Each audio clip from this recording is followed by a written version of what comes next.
সকলকে জানাই রান্না পুজোর অনেক অনেক শুভেচ্ছা। আজ আমাদের রান্না পুজোর সমস্ত কিছু জোগাড় হয়ে গেছে। সবাই মিলে এখানে সবজি কাটতে বসে গেছে। আর দিকে কাকিমা বর্দি সবজি কাটছে, দিকে আমি সবজি কাটছি। কারণ আমাদের সবার রান্না পুজো আগে একসাথে হতো, এখন সবার যে যেমন পারে তেমন করে। আর এবছর আমার জেঠু মারা গেছে, সেই জন্য আমাদের ঠাকুরকে প্রসাদ দিতে নেই, সেই জন্য রান্না পুজোটা এবছর তেমনভাবে হয়নি।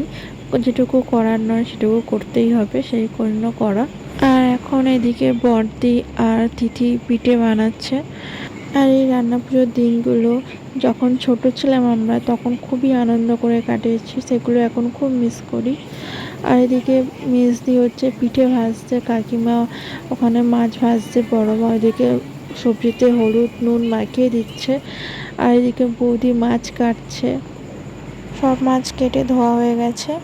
আর এখন দেখো কাকিমা কি বড় একটা রুই মাছ কাটছে, 3 কেজি ওজন রুই মাছটার।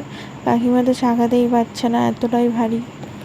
বড় মাছগুলো দেখতে খুব সুন্দর লাগে। আর ইলিশ মাছ তো কোনো কথাই হবে না, ইলিশ মাছ দেখলেই ভালো লাগে।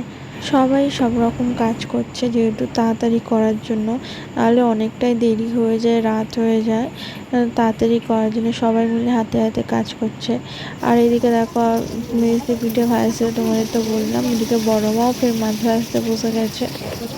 আর এদিকে আমার মা কলা ভাজছে, সব কিছু এক এক করে ভেজে নিচ্ছে, একটু অল্প অল্প করেই সমস্ত কিছু করা হয়েছে এবছর, সেই জন্য বেশিক্ষণ টাইম লাগেনি রান্না হতে। আর এদিকে সবাই এখন ভাজাভুজি করছে, কাকিমা ভাজাভুজি করছে। আর এটা হচ্ছে রান্না শেষ হওয়ার পর দেখালাম তোমাদের। আর এখন হচ্ছে পরের দিন সকালবেলা তিথি এখন গাড়ি পুজো করছে। আর গাড়ি পুজো কেমনভাবে করতে হয় তোমরা তো জানো না, জেনে নাও, দেখে নাও ওর থেকেও কেমনভাবে গাড়ি পুজো করছে।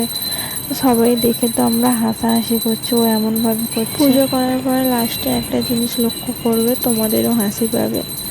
দেখো এই পুজো করলে তো এবার প্রণাম করে নেবে।